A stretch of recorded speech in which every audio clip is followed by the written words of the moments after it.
Voces que generan opinión en Mesa de Noticias. Y lo vamos a recibir en nuestro locutorio virtual. Había gente que se lamentaba no haber estado cuando vino presencial. Pasó como una estrella fugaz nuestro Javier Álvarez, pero vino a iniciar el año con nosotros y por supuesto que está este martes para analizar toda la contingencia. ¿Qué te parece nuestra Mesa de Noticias Internacional, Javier Álvarez? Estamos desde Buenos Aires, desde Santiago y aquí desde el Biobío. Bienvenido. Muchas gracias, Ángela y Alfonso. No, me parece perfecto. ¿Te das cuenta, no? Totalmente internacional y me parece fantástico poder estar con usted hoy día. Por supuesto, y varias cosas ya comentábamos, hay varias noticias económicas que pareciera que son una luz al final del túnel. ¿Son una luz al final del túnel? ¿Se está viendo algo de luz o estamos pecando de ser demasiado optimistas? Mire, yo creo que la noticia de la inflación del mes de diciembre es una excelente noticia porque fundamentalmente lo que hace es certifica que el proceso de control de la inflación ha sido exitoso. ¿Ah? No hay que olvidar que nosotros pasamos por tasas de 2 dígitos, incluso superamos en algún momento el 12% de inflación, lo cual está muy lejos del rango meta que se propone el Banco Central, que es del orden del 3%. ¿Ah?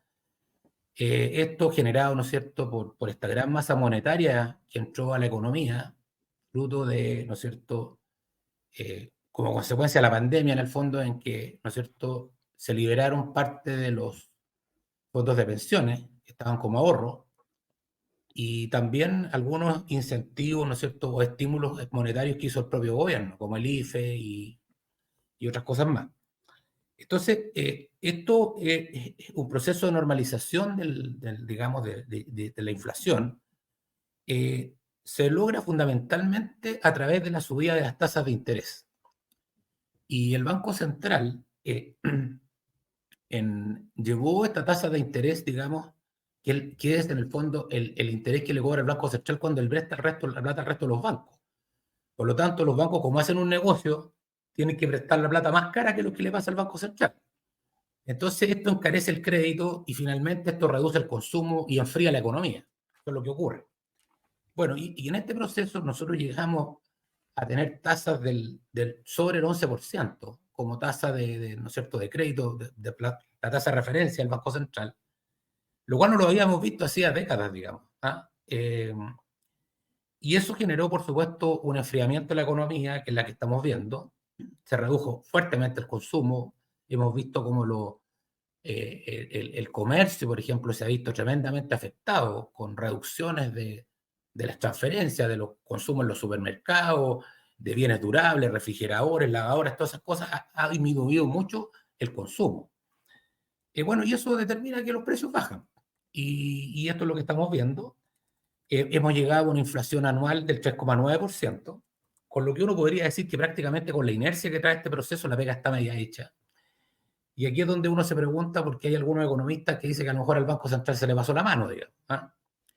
Trató de poner demasiado freno. Fue Exactamente. demasiado el freno. Claro. Y estas cuestiones tienen mucha inercia. Entonces, lo que vamos a ver en los próximos meses, probablemente en enero, que es un IPC que nunca es muy bajo, pero tenemos el enero del año pasado fue 0,7.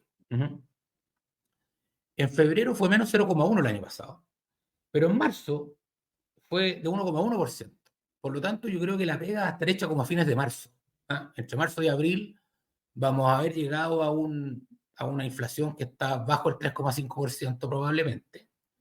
Y ahora el desafío del Banco Central, que tiene que prontamente anunciar cuál es la próxima baja de tasa. Hoy día no olvidemos que estamos en 8,25%, que está lejos del 4% más o menos que debería ser la tasa a la que el Banco Central, ¿no es cierto?, le presta plata a los otros bancos. De manera que, ¿no es cierto?, esto genera un abaratamiento del crédito y nuevamente la economía se vuelve a reactivar, pero ya con la inflación controlada.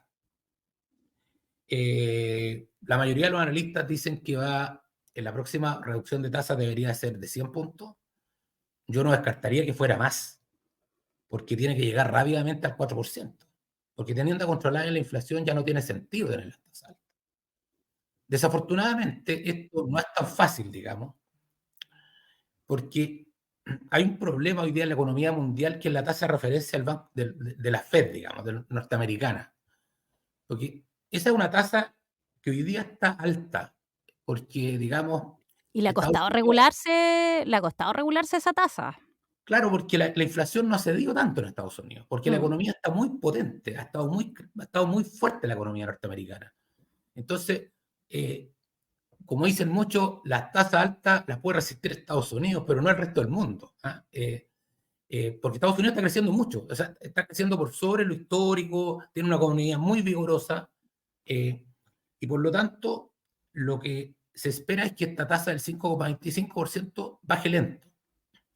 ¿Y qué es lo que pasa con los inversionistas?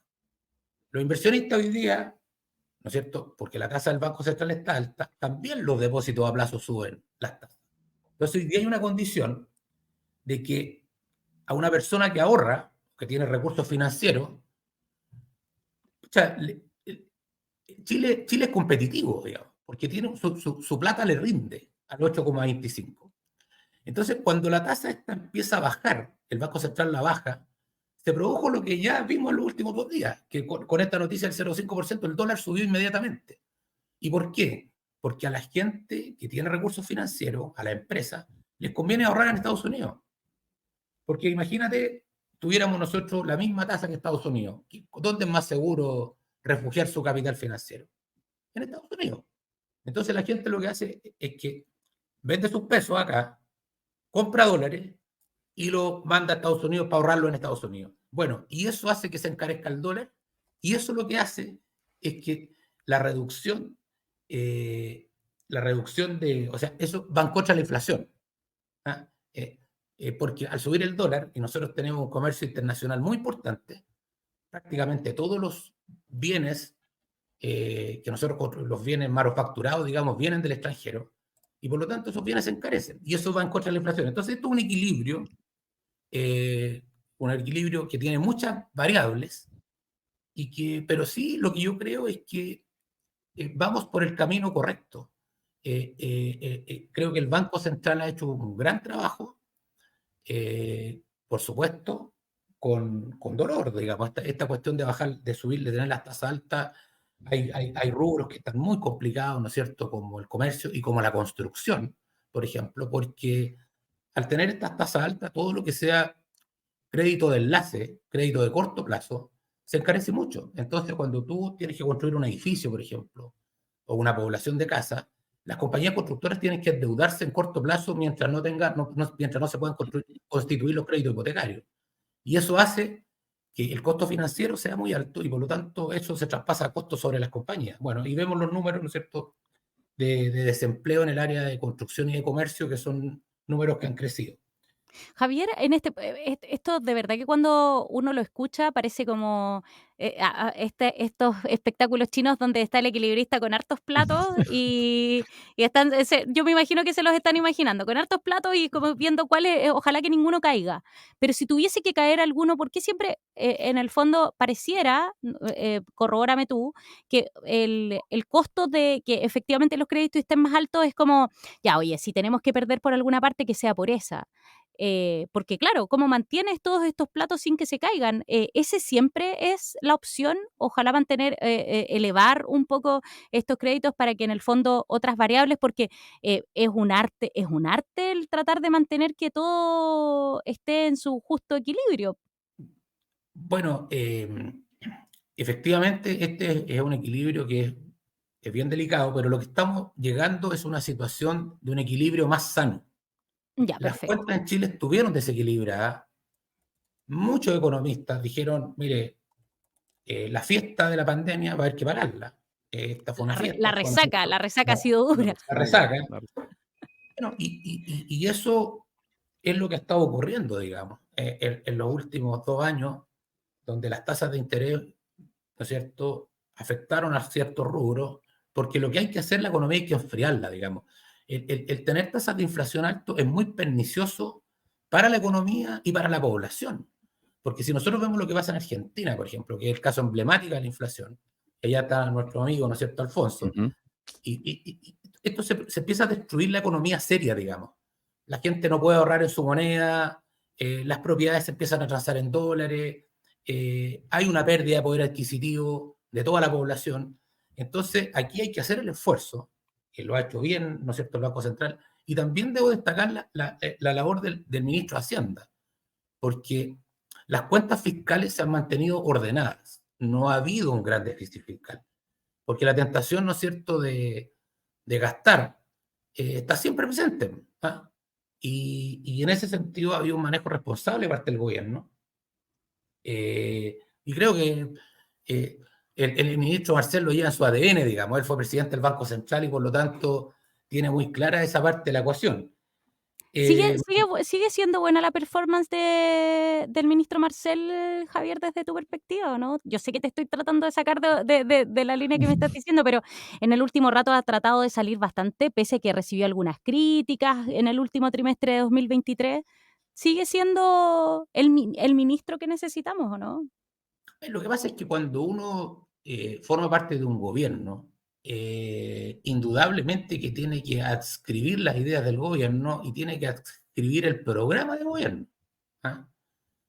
Y creo que el ministro Marcelo en ese sentido le ha tocado difícil, porque ha querido sacar una reforma tributaria en que el primer portazo que le pegaron en el Congreso lo descompensó, digamos. Ese día él estaba descompensado, claramente, no se lo esperaba, y ¿no es cierto?, al rechazar la idea de legislar cualquier nueva iniciativa tributaria, tenía que esperar un año. Entonces, yo creo que ese fue un portazo muy fuerte, pero él ha mantenido una línea en general de seriedad, digamos, y de control de la situación, pero creo que tiene el desafío que tiene para los próximos 2 años muy grande, y aquí un poco quiero cambiarme de tema, cerrando el 2023, ver poco qué es lo que pasa para adelante, digamos. Yo creo que el gobierno ha instalado la idea, bueno, del área de seguridad, primero está claro, pero a mí me ha llamado mucho la atención que empezó a conjugar el verbo crecer, digamos, y empezó a hablar del crecimiento. El día 4 de diciembre el gobierno hizo una presentación de lo que se llama el gabinete del crecimiento, o algo por el estilo, que está el ministro de Hacienda, como recién lo referimos, está la ministra de Obras Públicas, está el de Economía, el de Trabajo y el de Ciencia. Entonces, esta es una señal novedosa para este gobierno, porque este gobierno la verdad es que nunca había hablado de crecimiento económico. ¿Sorprendente también? Esto es un poco sorprendente, porque, a ver, este gobierno yo creo que ha tomado algunas banderas que no estaban en su campaña, que no era parte de su proyecto. El tema seguridad, por ejemplo, que no estaba dentro de su... Y ¿no es cierto?, llegó a un acuerdo con la oposición para tramitar leyes de seguridad que prácticamente todas las relevantes ya están ¿no es cierto?, ya están publicadas, digamos. Y este tema del crecimiento económico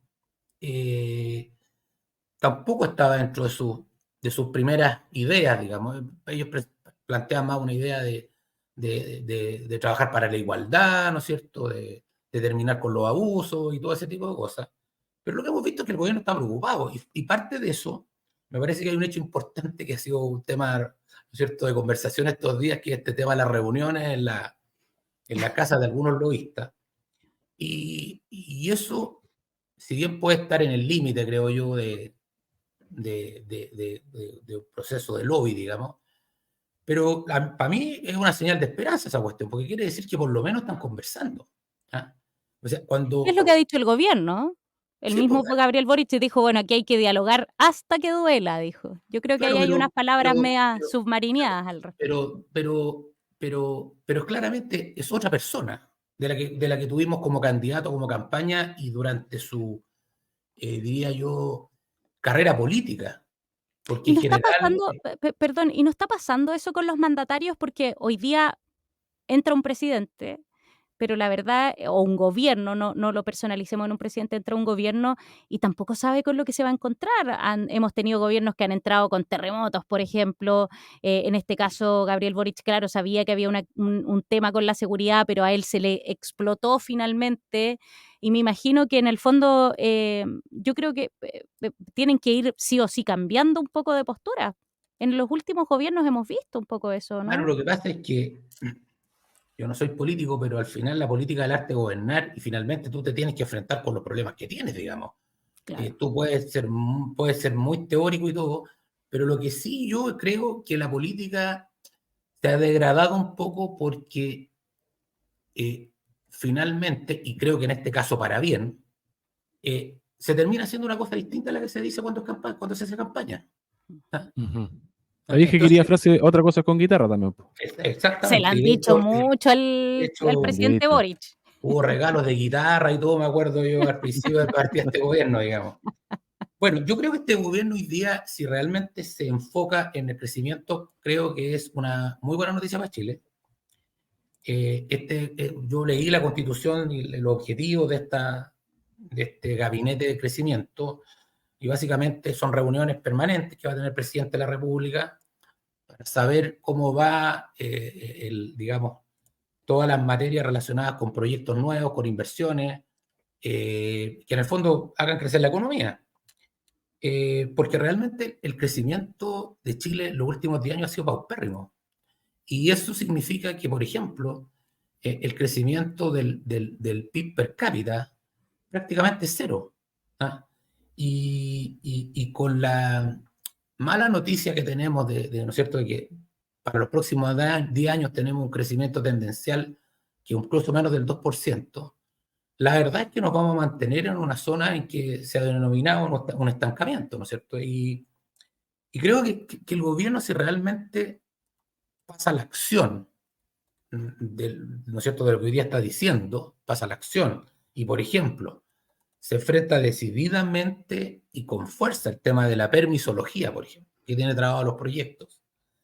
Si se despejan, ¿no es cierto?, cosas importantes que deben dar estabilidad al país, como por ejemplo el pacto fiscal, como por ejemplo la reforma de pensiones, como por ejemplo el tema de la ISAPRE. Todas estas son situaciones que generan cierto grado de inestabilidad y que por lo tanto no favorecen la inversión y el crecimiento. Entonces, yo creo que el gobierno me parece perfecto que haya entrado en este track de darle importancia al crecimiento, pero ahora tiene que pasar a la acción. ¿Ah? Yo me imagino que cualquier iniciativa legislativa, por ejemplo, que vaya en esta línea, ¿no es cierto? Yo creo que va a ser prácticamente apoyada por toda la oposición, por ejemplo. Porque la oposición siempre ha tenido una posición un poco más liberal en cuanto al tema del crecimiento y el desarrollo. Me parece que fue una buena señal también lo que pasó con SQM. ¿Ah? Ahí también hay como una paradoja, un contrasentido, ¿no es cierto? En la historia de SQM, ¿no es cierto? Con que finalmente un gobierno, ¿no es cierto?, de izquierda, digamos, logra este acuerdo. Creo que si un gobierno de derecha hubiera tomado este acuerdo, no sé lo que habría pasado, digamos, habrían hecho acusaciones constitucionales a todo, digamos, ¿ah? Pero aquí fue posible y me parece que es un buen acuerdo para ambas partes. Yo creo que es un buen acuerdo para Chile porque hay muchos recursos que empiezan a llegar de inmediato al erario nacional. Se establece además un largo plazo, o sea, vamos a explotar el litio hasta el 2060 con cuotas crecientes, porque en esto nos estábamos quedando atrás y veíamos cómo se nos estaba. Entonces, era una carrera en que nos iban pasando los competidores, digamos. Entonces, me parece que hay que felicitar este acuerdo y yo creo que hay que fortalecer más acuerdos público-privados. Creo que estas señales de reuniones que pueden estar en un límite, como decía yo, pero por lo menos dan una señal de que se está conversando y de que el gobierno está preocupado y ocupado de, ¿no es cierto?, generar ciertas condiciones para que el país pueda crecer. Javier, en ese sentido, sale sin duda fortalecida la figura de Marcel, le tocó maniobrar con mano firme, parece que logró surfear el tema de la inflación, fue celebrado por los expresidentes del Banco Central. Llegamos a una etapa en que, lo decías tú, o sea, tiene que avanzar a medidas, sobre todo en respecto a las tasas, que ni frenen ni impidan, digamos, un punto de equilibrio. ¿Se puede subir las expectativas entonces? ¿Se puede torcer la mano de estas expectativas de estas proyecciones de crecimiento durante este año 2024? ¿Hay buen ánimo, buenas expectativas?